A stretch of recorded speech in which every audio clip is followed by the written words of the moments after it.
Hello friends, स्वागत है आपका फिर से हमारे चैनल ब्रिलियंस 53 में। तो हमने इसके प्रीवियस लेक्चर नंबर 8 में अतिलघुत्तम प्रश्नों के इस सामाजिक अध्ययन के सीरीज में हमने प्रश्न नंबर 101 तक पढ़ा था। चलिए आज के इस लेक्चर नंबर 9 में हम लोग 102 से अतिलघुत्तम प्रश्न पंचम प्रश्न पत्र को हम लोग कंटिन्यू करेंगे। ये 5वां पेपर सामाजिक अध्ययन है, आपको पता है, और ये 50 नंबर का होता है।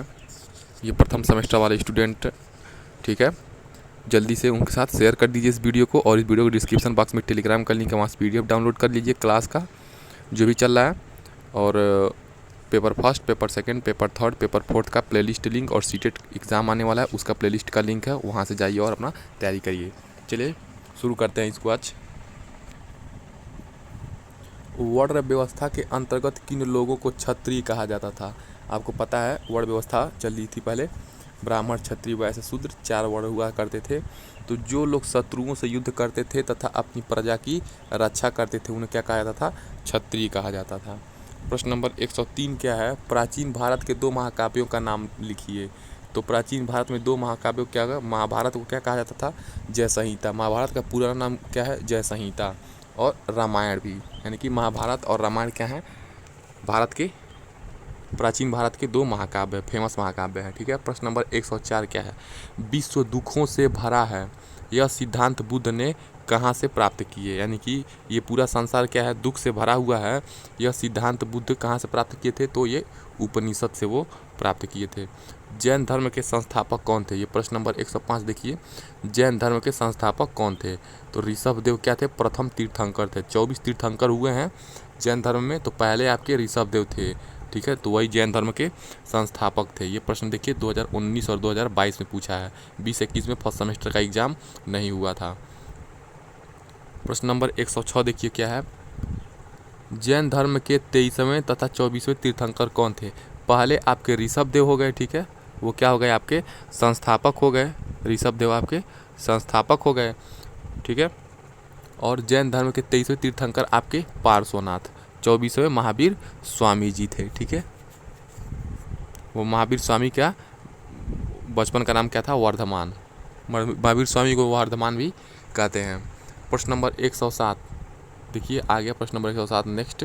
महावीर के बचपन का नाम क्या था? तो महावीर के बचपन का नाम वर्धमान था, ठीक है। ये इंपॉर्टेंट प्रश्न है, ये आपके वनडे एग्जाम में भी पूछा जाता है।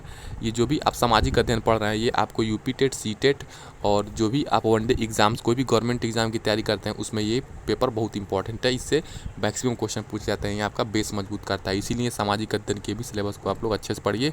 बुक का भी एक एक टॉपिक आपको हम प्रोवाइड करेंगे बस एग्जाम के पहले। प्रश्न नंबर 108 क्या है? अष्टांगिक मार्ग क्या है, यह किन से संबंधित है? तो आपको पता है कि अष्टांगिक मार्ग गौतम बुद्ध ने दिया था। तो गौतम बुद्ध द्वारा निर्वाण प्राप्ति हेतु बताया गया मार्ग है, इसके 8 नियम है। तो देखिए बौद्ध धर्म में आपके अष्टांगिक मार्ग की बात की गई है, ठीक है, जिसमें गौतम बुद्ध ने बताया था कि निर्वाण प्राप्ति के लिए हम लोग क्या कर सकते हैं। तो 8 नियम बताए। सम्यक मतलब होता है अच्छी तरह से, यानी कि सम्यक दृष्टि मतलब अच्छी दृष्टि, ठीक है।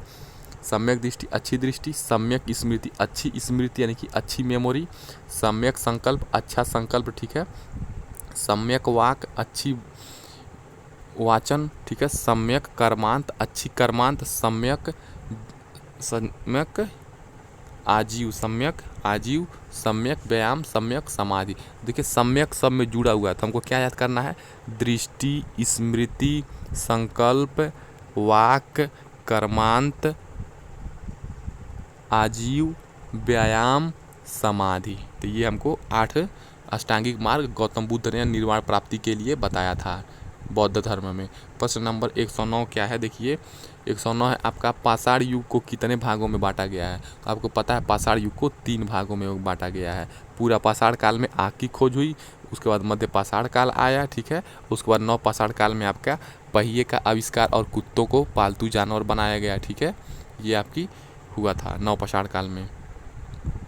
प्रश्न नंबर 110 क्या है? 4 वेदों के नाम लिखिए। तो 4 वेद आपको पता है, ऋग्वेद, यजुर्वेद, सामवेद और अथर्ववेद, ठीक है। तो ऋग्वेद, सामवेद, अथर्ववेद, यजुर्वेद, ठीक है। ऋग्वेद सबसे प्राचीन वेद है और संगीत, और ये संगीत से रिलेटेड सामवेद है। प्रश्न नंबर 111 देखिए क्या है?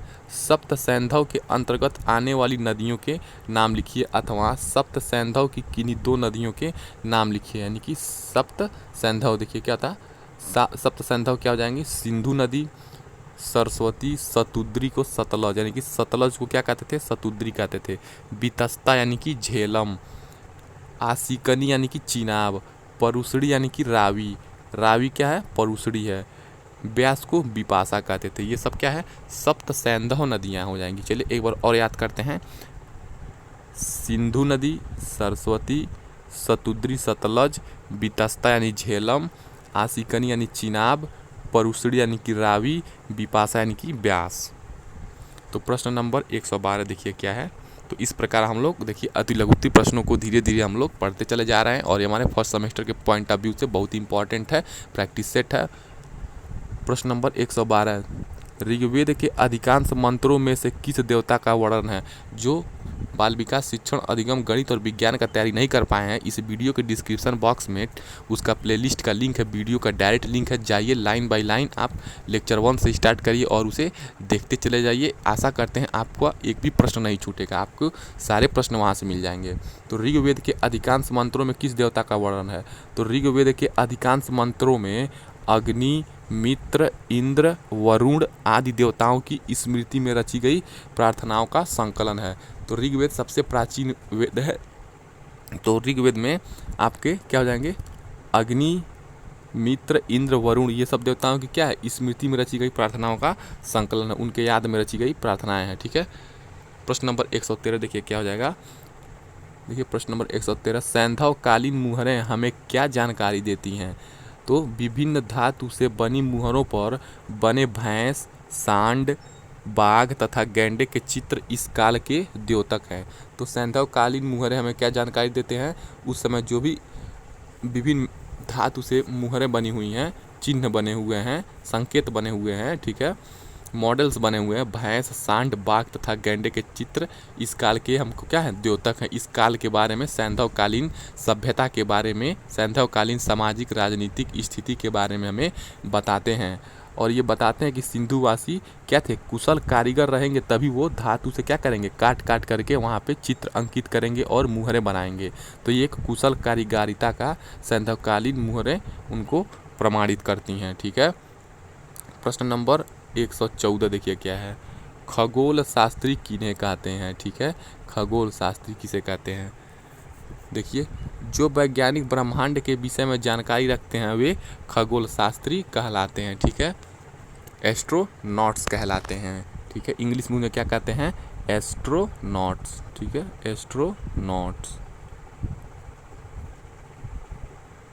प्रश्न नंबर 115 क्या है?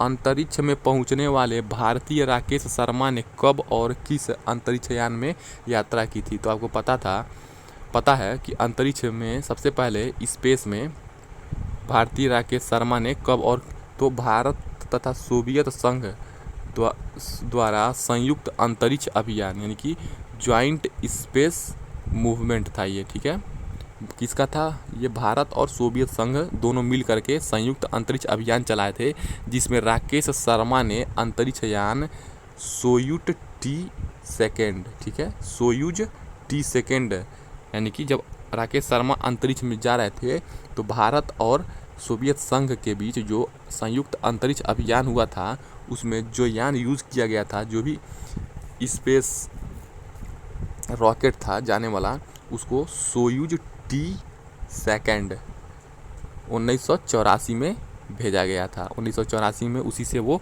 यात्रा किए थे। तो याद रखेंगे आप, सोयूज T2 और 1984। ठीक है, और संयुक्त अंतरिक्ष अभियान भारत और सोवियत संघ के बीच हुआ था। प्रश्न नंबर 116 देखिए क्या है। पंचायत व्यवस्था के कार्य करने के 3 स्तर कौन कौन से हैं? तो पंचायत व्यवस्था के कार्य करने के 3 स्तर आपके, पहला ग्राम पंचायत गांव लेवल पे, क्षेत्र पंचायत क्षेत्र लेवल पे, जिला पंचायत आपका डिस्ट्रिक्ट लेवल पे। ठीक है, तो 3 हो जाएगा, ग्राम पंचायत, क्षेत्र पंचायत और जिला पंचायत। प्रश्न नंबर 117 देखिए क्या हो जाएगा। प्रश्न नंबर 117 देखते हैं।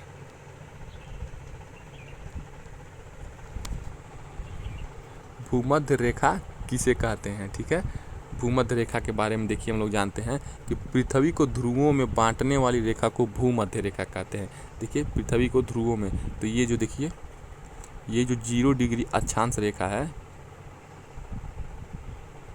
जो 0 देखिए, ये मान लीजिए हमारा ग्लोब है, ठीक है, तो ये हमारा 0 डिग्री हो जाएगा, मान लीजिए ये 0 डिग्री हो जाएगा। तो ये जो 0 डिग्री अक्षांश है ये हमारा भूमध्य रेखा है।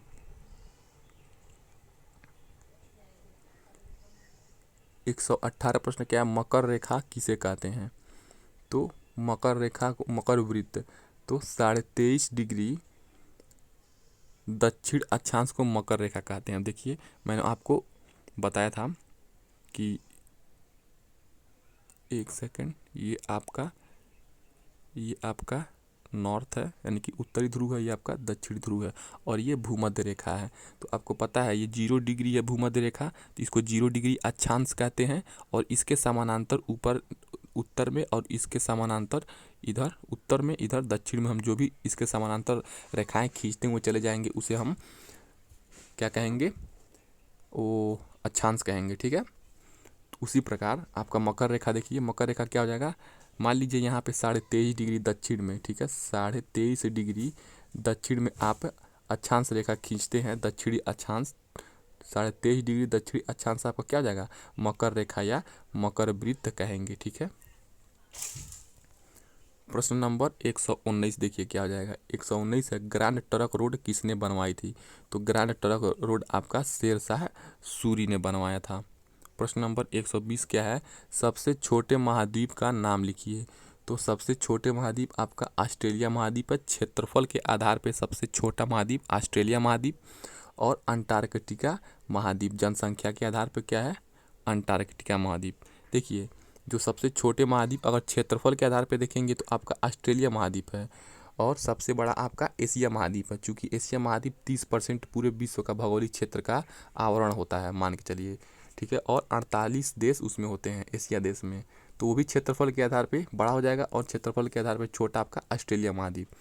और जनसंख्या के आधार पे अंटार्कटिका महाद्वीप, तो अंटार्कटिका महाद्वीप आपका दक्षिणी ध्रुव में पाया जाएगा, ठीक है। तो अंटार्कटिका महाद्वीप आपका कहाँ पाया जाएगा, आपका दक्षिणी ध्रुव में पाया जाता है, ठीक है। अब वो भी आपका अंटार्कटिका महाद्वीप दक्षिणी ध्रुव में क्या होगा, जो विषुवत वृत्त से 66.5 डिग्री पर क्या करेंगे, एक कोई कोणीय दूरी लेकर एक काल्पनिक वृत्त बनाएंगे ऐसे। यहाँ पे मान लीजिए ये 66.5 डिग्री पे ऐसे एक वृत्त बनाइए, 66.5 डिग्री पे ऐसे कोणीय वृत्त बनाएंगे दक्षिण में, ये आपका साउथ है। तो 66.5 डिग्री उत्तरी गोलार्ध में आप जब बनाएंगे वृत्त, तो विषुवत वृत्त से, तो आपका यही क्या, देखिए ये जो विषुवत वृत्त 0 डिग्री है देशांतर वाला, तो उसी के सापेक्ष बनाएंगे तो आप अंटार्कटिक वृत्त वाला पोर्शन देखने को मिलेगा, ठीक है। प्रश्न नंबर 121 है, देखिए ये सब इम्पोर्टेंट प्रश्न है अति लघु उत्तरीय प्रश्नों में। तो प्रश्न नंबर 121 क्या है, पृथ्वी के किस भाग में सूर्यातप अधिकतम प्राप्त होता है, यानी कि सूर्य की गर्मी अधिकतम प्राप्त होती है? तो साइबेरिया में स्थित बर्योयांसक नामक स्थान पर। तो सूर्यातप सबसे अधिक कहाँ पे होती है, बर्योयांसक नामक स्थान पर। प्रश्न नंबर 122 क्या है, पंचायत व्यवस्था कितने स्तरों पर कार्य करती है? तो पंचायत व्यवस्था आपके कितने स्तरों पे, तो 2 स्तर पे काम करती है, ठीक है। नासा का पूरा नाम क्या है? तो नासा का फुल फॉर्म पूछा है, national aeronautics and space administration, ठीक है। तो नासा का फुल फॉर्म क्या हो जाएगा, नेशनल एरोनॉटिक्स स्पेस एडमिनिस्ट्रेशन। देखिए इसके बारे में कुछ और इम्पोर्टेंट प्रश्न हम बता देते हैं। तो नासा की स्थापना हुई थी आपकी 19 जुलाई 1958 को। तो नासा की स्थापना कब हुई थी, 19 जुलाई 1958 को।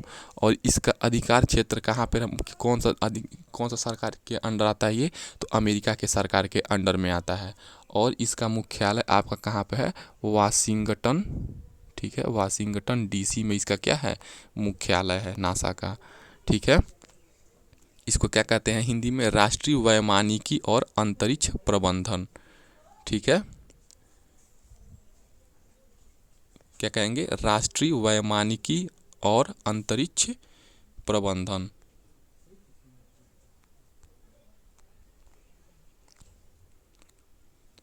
प्रश्न नंबर 124 है, स्वशासन से आप क्या समझते हैं? ठीक है, तो स्वशासन या होम रूल का अर्थ। तो स्वशासन को क्या कहते हैं? होम रूल का अर्थ राज्य के किसी अंग, मान लीजिए हमारा राज्य उत्तर प्रदेश है, तो किसी अंग प्रशासनिक प्रभाग द्वारा कुछ शक्तियों का उपभोग जो केंद्रीय शासन द्वारा उसे प्रदान की जाए। यानी कि स्वशासन या होम रूल का अर्थ क्या होता है कि मान लीजिए किसी राज्य में कोई भी प्रशासनिक प्रभाग द्वारा, ठीक है, कि राज्य के किसी अंग या प्रशासनिक प्रभाग द्वारा कुछ शक्तियों का, मान लीजिए कोई शक्तियों का उपभोग जो केंद्रीय शासन द्वारा उसे प्रदान किया जाता है। प्रश्न नंबर 125 क्या हो जाएगा आपका? हड़प्पा सभ्यता के प्रमुख देवी देवता के नाम लिखिए। तो हड़प्पा सभ्यता आपको पता है जो था हड़प्पन सिविलाइजेशन, जहाँ पे आपके मोहनजोदड़ो और कालीबंगा ये सारी चीज़ें थी। नर्तकी, नाचती हुई नर्तकी मिली थी, कुल्हड़ मिला था, ठीक है, अलंकरण सारी चीज़ें। तो मातृदेवी, पशुपति शिव, तो हड़प्पा सभ्यता के जो देवी थे मातृदेवी,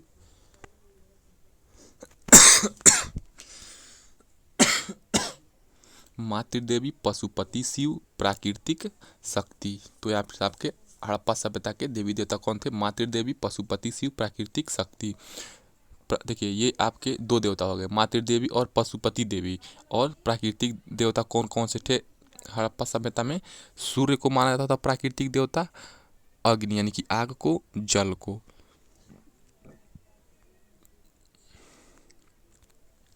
प्रश्न नंबर 126 देखिए, सिंधु सभ्यता और वैदिक सभ्यता में अंतर बताइए। तो सिंधु सभ्यता और वैदिक सभ्यता में क्या डिफरेंसेस हैं, चलिए देखते हैं। तो सिंधु सभ्यता क्या था? यह सभ्यता विश्व की प्राचीनतम सभ्यताओं में से एक है। यानी कि सिंधु सभ्यता क्या थी? विश्व की सबसे प्राचीन सभ्यता है, ठीक है। सिंधु सभ्यता के निर्माता किस जाति के थे, इसमें अभी विवाद है। यानी कि सिंधु सभ्यता के निर्माता कौन से कास्ट के थे, ये अभी एक बहुत बड़ा रहस्य बना हुआ है। लेकिन अधिकतर विद्वान द्रविड़, सुमेर, आर्य आदि बताते हैं, ठीक है। अभी अभी डिसाइड नहीं है कि जो सिंधु सभ्यता के निवासी थे वो आर्य ही थे, ठीक है। इसमें अभी विवाद है, यानी कि बहुत सारे विद्वानों में मतभेद है, विभिन्न विभिन्न मत हैं। तो द्रविड़, कोई द्रविड़ मानता है, कोई द्रविड़ जाति का मानता है, कोई सुमेर जाति का मानता है, कोई आर्य जाति का मानता है। यानी कि सिंधु सभ्यता किस जाति के लोग थे निर्माता, ये अभी कंफर्म नहीं है, ठीक है। कोई एक चीज़ पे कंफर्म नहीं है कि वो आर्य ही थे। यानी कि द्रविड़ भी थे, सुमेर भी थे, आर्य भी थे, इनमें से भी कन्फ्यूजन है, विभिन्न लोगों का विभिन्न मत है, ठीक है। सैंधव सभ्यता हो गया आपका, सिंधु सभ्यता। अब देखिए आप वैदिक सभ्यता। तो वैदिक सभ्यता के बारे में देखिए, वैदिक सभ्यता के निर्माता आर्य थे, ठीक है। अब यहाँ पे कन्फर्म है सिंधु सभ्यता के निर्माता आर्य नहीं थे, ये तो आपको कन्फर्म हो गया, विभिन्न विद्वानों में मत है। और वैदिक सभ्यता में देखिए, तो वैदिक सभ्यता के निर्माता आर्य थे, ठीक है, यहाँ पे कन्फर्म है। तो वैदिक सभ्यता को दो भागों में विभाजित कर सकते हैं, पूर्व वैदिक काल, ठीक है। पूर्व वैदिक काल को ऋग्वैदिक काल क्यों कहते हैं? क्योंकि इसी समय ऋग्वेद की रचना हुई थी, इसीलिए उसे प्री वैदिक एज कहते हैं, ठीक है। प्री वैदिक एज, पूर्व वैदिक काल या ऋग्वैदिक काल। उसके बाद लेटर वैदिक काल यानी कि उत्तर वैदिक काल। प्रश्न नंबर 127 क्या है? छठी शताब्दी ईसा पूर्व, ठीक है, छठी शताब्दी यानी कि 600 ईसा पूर्व वाला। तो छठी शताब्दी ईसा पूर्व भारत में कुल कितने महाजनपद थे? तो देखिए छठी शताब्दी ईसा पूर्व में भारत में 16 महाजनपद थे, अंग, मगध, कौशल, काशी, ये सारी चीज़ें, वत्स, चेदी, पांचाल, ठीक है। तो ये 16 महाजनपद थे इस टाइप के। तो प्रश्न नंबर 128 देखिए क्या है? संपूर्ण वैदिक साहित्य की रचना किस समय काल के बीच में हुई थी? तो संपूर्ण वैदिक साहित्य की रचना किस समय हुई थी? तो 1500 से 600, 1500 ईसा पूर्व से 600 ईसा पूर्व में। तो संपूर्ण वैदिक साहित्य, जो भी वैदिक साहित्य थी उसकी रचना, मैक्सिमम का रचना 1500 ईसा पूर्व से 600 ईसा पूर्व में हो गया था। प्रश्न नंबर 129 है, सिकंदर ने भारत पर आक्रमण कब किया था? देखिए ये प्रश्न इंपॉर्टेंट है, 2018 में पूछा है।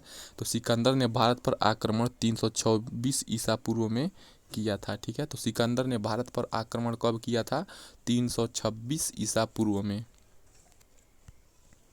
प्रश्न नंबर 130 है, जैन धर्म के 5 अणुव्रत क्या हैं? तो जैन धर्म के 5 अणुव्रत बताइए। ये इंपॉर्टेंट प्रश्न है, देखिए 2018 में पूछा गया है। अहिंसा, सत्य, अस्तेय, अपरिग्रह, ब्रह्मचर्य। ठीक है, तो 5 अणुव्रत हैं ये जैन धर्म के।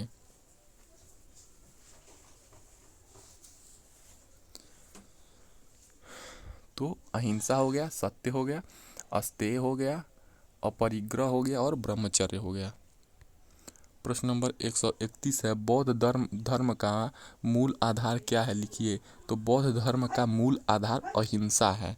ठीक है, यानी कि रूट काज इसका अहिंसा ही है बौद्ध धर्म का। प्रश्न नंबर 132 है, नगर पंचायत कितने वर्षों के लिए बनाई जाती हैं? तो आपको पता है नगर पंचायत 5 वर्षों के लिए बनाई जाती हैं। प्रश्न नंबर 133 है, नगर निगम के अध्यक्ष का पद या नाम क्या है?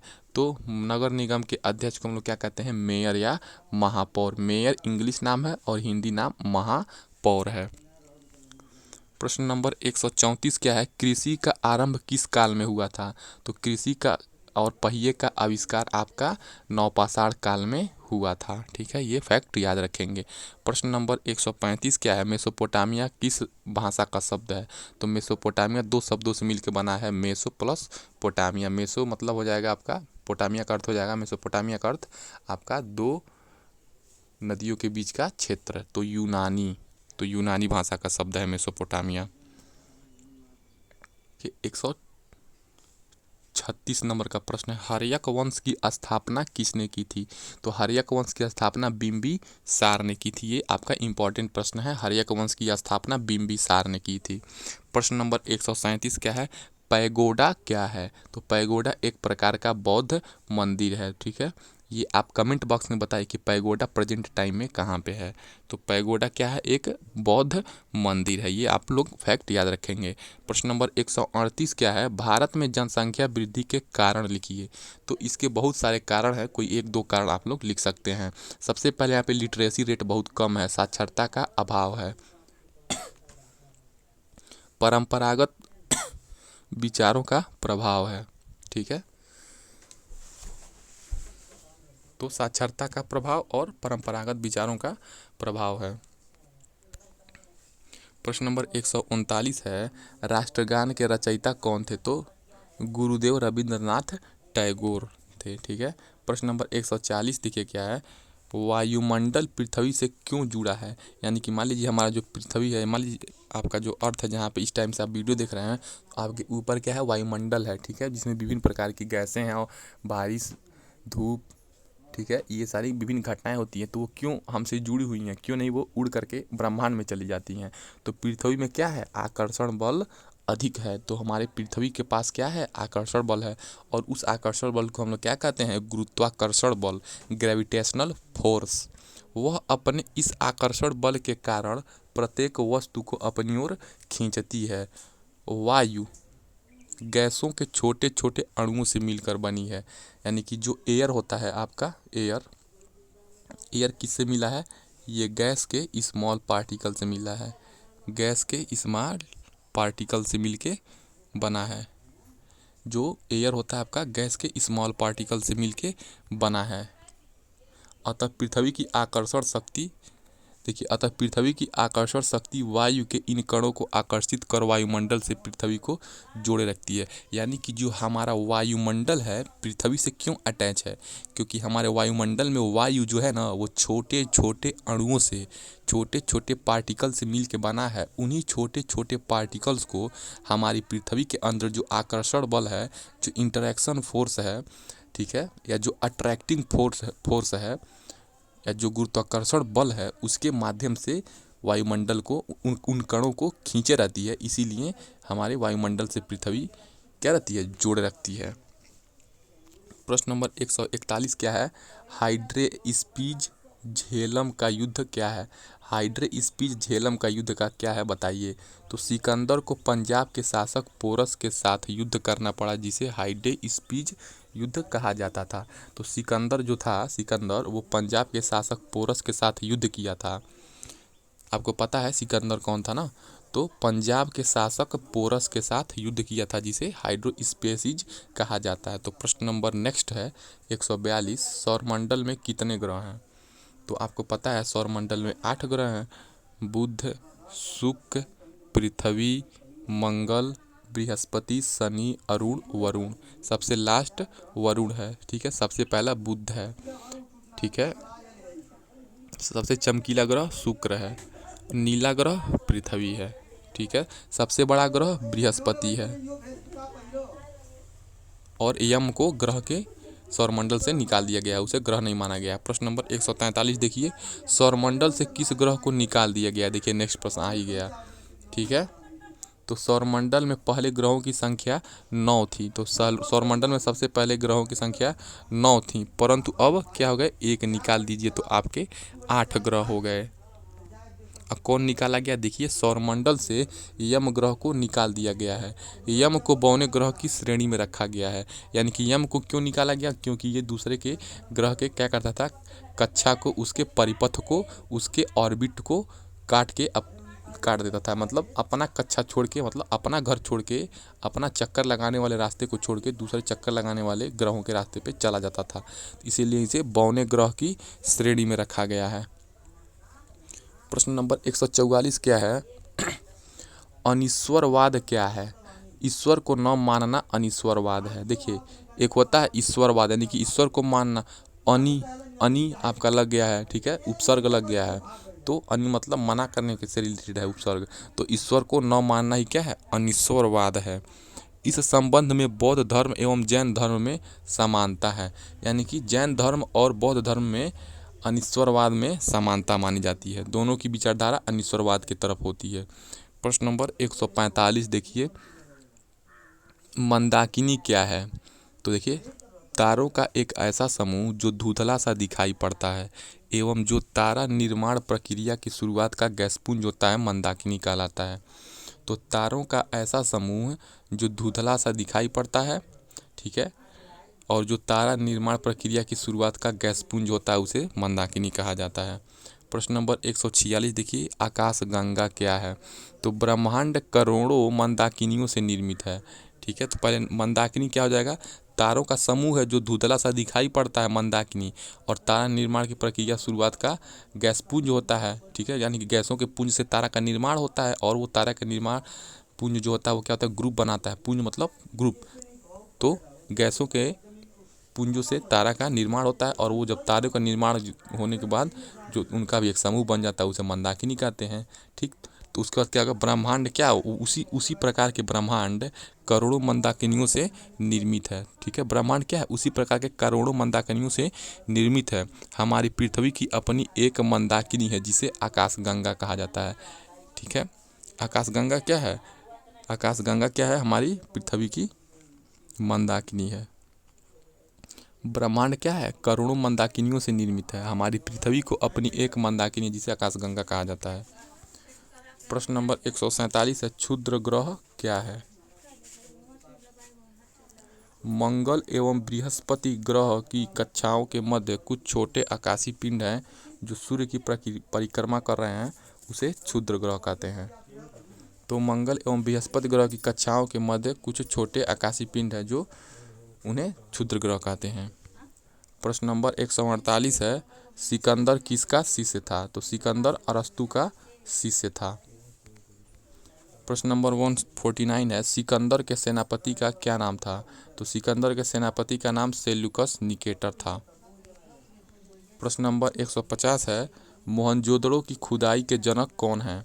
तो जॉन मार्शल थे और राखलदास बनर्जी थे, मोहनजोदड़ो के खुदाई के जनक थे।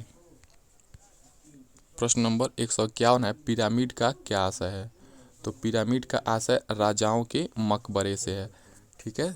पिरामिड में क्या होता था? राजाओं के ममीज वगैरह रखे रहते थे, शव रखे रहते थे, उन्हें सुरक्षित करके। प्रश्न नंबर 152 है, फराओ किसे कहते हैं? तो मिस्र के सम्राट को फराओ कहा जाता है, ठीक है। तो मिस्र के सम्राट को फराओ कहा जाता है।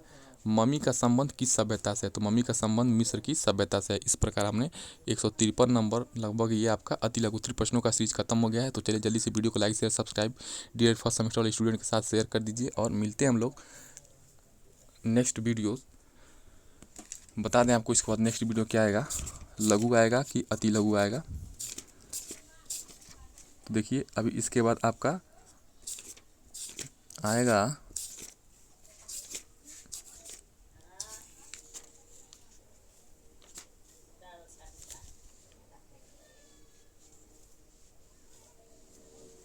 लघु, लघु आएगा। ठीक है, मिलते हैं नेक्स्ट वीडियो में। जय हिंद। तो लघु उत्तरीय प्रश्नों का आप लोग वेट करिए। ठीक है, मिलते हैं नेक्स्ट वीडियो में। जय हिंद।